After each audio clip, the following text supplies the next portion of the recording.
After a disastrous plane crash, two former lovers find themselves stranded on a small sinking island, and they must fight starvation and deadly sharks to survive. Sarah and Jackson, a couple deeply in love, are sitting together in a bar, watching videos on a phone. They have spent the past year together, going on exciting adventures on the tropical island of Mauritius. However, this night is bittersweet because it is their last night together. Sarah is leaving for London in the morning to start her new job. She asks Jackson to come with her, but Jackson refuses, choosing to stay on the island where he has been happiest. Jackson offers Sarah another bottle of beer and steps away briefly. However, Sarah, unable to face the pain of saying goodbye, makes a sudden decision to leave without a word. When Jackson returns, he finds her gone and is left confused. A year later, fate brings Sarah back to Mauritius for her best friend's wedding. Sarah reunites with Pascal and her other old friends, and they party together like they did a year ago. As they enjoy their time, the bride reveals that the wedding will be held on a nearby island. As they chat, a boat arrives at the pier, and Jackson steps onto the shore with his friends. Sarah is taken aback by his presence after so long. Pascal says that Jackson has opened his own diving school and also has a new girlfriend.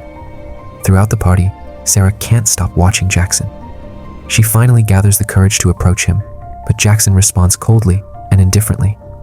The next morning, Sarah goes to Freddie, an elderly friend, who is flying to the wedding in his small plane.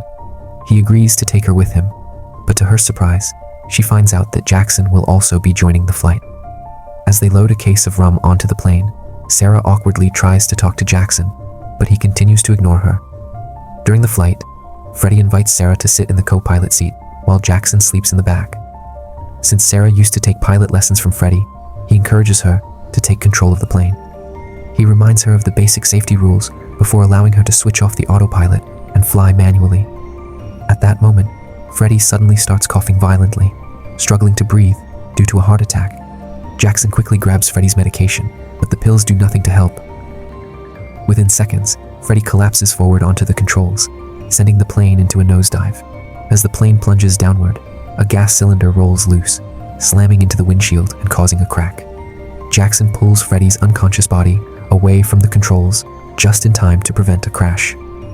Meanwhile, Sarah fights to steady the plane and successfully regains altitude.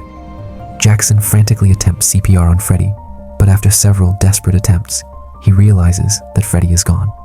He covers the old man's lifeless body with his jacket and then takes the pilot's seat, knowing they are now on their own. The situation turns even more critical when they realize that the plane's GPS system is broken.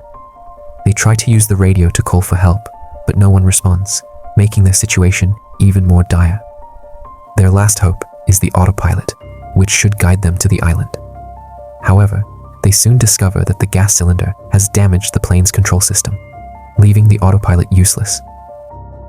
To make matters worse, they only have half a tank of fuel left. With no other choice, Sarah, relying on the piloting skills Freddie once taught her, takes control of the plane. She quickly calculates an approximate route using a compass and turns the plane 180 degrees. Just as they start heading in the right direction, they notice a massive storm forming ahead of them. As they fly closer, strong turbulence begins shaking the plane violently. Jackson remains confident, assuring Sarah that they can make it through the storm. After much effort, Sarah and Jackson finally manage to establish radio contact with Samuel, the local air traffic controller. They quickly report their situation and plead for assistance. Samuel warns them that they must change direction immediately. If they continue on their current path, they will burn through all their remaining fuel before reaching land. Their only option is to fly west, which means heading straight into the heart of a massive storm. However, before they can discuss it further, the radio connection is abruptly cut off. Now, with no way to communicate, they have no choice but to fly directly into the storm. As they enter the storm, lightning crackles around them, and thick, dark clouds swallow the plane. Sarah's job is now even more difficult. Despite the extreme turbulence, she must keep the aircraft steady at the same altitude. Miraculously, they break through the storm clouds and find themselves soaring in clear, calm skies. But the fuel supply has been nearly depleted. Sarah checks the fuel gauges and realizes one of the tanks is almost empty. She quickly switches to another full tank, but to her horror, the fuel levels continue to drop instead of stabilizing. Jackson speculates that the fuel tank might have been damaged during the storm, causing a leak. Determined to find and fix the problem, He suggests climbing out of the plane to inspect the damage. He secures himself with a rope and instructs Sarah to slow the plane down. He then crawls out of the cockpit and makes his way toward the engine compartment, finds the breach in the tank, and patches it up with tape. But just as he finishes, he loses his footing and slips, injuring his arm in the process. Sarah locks the steering wheel in place and rushes to help him. His safety rope gets tangled in the plane's wheel. Sarah grabs a knife, cuts the stuck rope, and reaches for Jackson's hand and manages to pull him back inside. Once he is safely back in the cockpit, Sarah examines his injured arm and realizes that he has suffered a severe fracture. She disinfects the wound with alcohol and sets the bone back in place. Returning to the controls, the couple discover that only 5% of their fuel remains. Realizing they need to lighten the plane's load to conserve fuel, Sarah begins throwing out everything unnecessary. Even after dropping so much weight, the fuel reserve continues to dwindle. Sarah and Jackson exchange glances, looking toward Freddie's lifeless body. With a heavy heart, Sarah removes a cherished family photo of Freddie from the cockpit and gently tucks it into his pocket. She then says a silent goodbye and pushes his body out of the plane. Despite the painful decision, they are still not safe. Sarah prepares to discard the crates of rum, but Jackson suddenly gets an idea to use alcohol as an alternative fuel. Since his injury prevents him from moving freely, Sarah takes on the dangerous task. She climbs onto the roof of the plane, makes her way to the wing, and carefully opens the fuel tank. Jackson hands her bottle after bottle of rum, which she pours inside. Their gamble pays off, and the fuel gauge ticks up slightly, giving them a small chance of survival. Jackson spots a small island in the distance and tells Sarah that this might be their only hope for landing. Sarah takes control of the plane and turns toward the island. Then, the worst happens, and the fuel supply is completely depleted.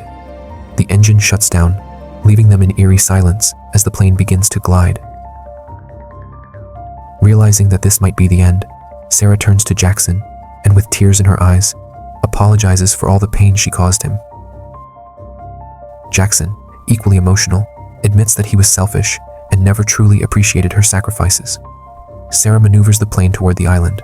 However, as they descend, she completely loses control of the plane, and they crash into the water and flip over, submerging rapidly. Water floods the fuselage, trapping the couple inside. Sarah fights her way out of the cockpit and swims to the surface, gasping for air. But Jackson is nowhere to be seen. She dives back down and finds him unconscious, tangled in the wing. She grabs a life jacket and secures it around his neck just before the plane sinks to the ocean floor. Using all her strength, she pulls Jackson to the surface and drags him to shore. She then performs CPR, and after a few agonizing moments, Jackson coughs up seawater and regains consciousness. Exhausted, but relieved, the couple collapses onto the sand. When they wake up, they realize that the island is rapidly sinking beneath the rising tide, leaving them stranded with nowhere to go. Sarah, in a state of hysteria, looks around for any sign of help, but all she sees is the endless ocean surrounding them. The ground beneath their feet starts to disappear, signaling that they won't survive much longer. Jackson, exhausted and weak from his injury, accepts that his chances of survival are slim.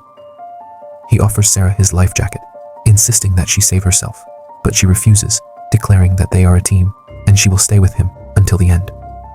Suddenly, Jackson's open wound attracts a group of sharks circling nearby. As the predators close in, the couple confesses their love for each other, bracing for what seems like their final moments. Then, miraculously, a small fishing boat appears in the distance. The crew, having heard their distress signals, rushes toward them. Summoning the last of her strength, Sarah pulls Jackson toward the boat. They climb aboard just in time, escaping the deadly jaws of the sharks. As they sit safely in the boat, battered but alive, the couple makes a solemn promise, never to say goodbye again.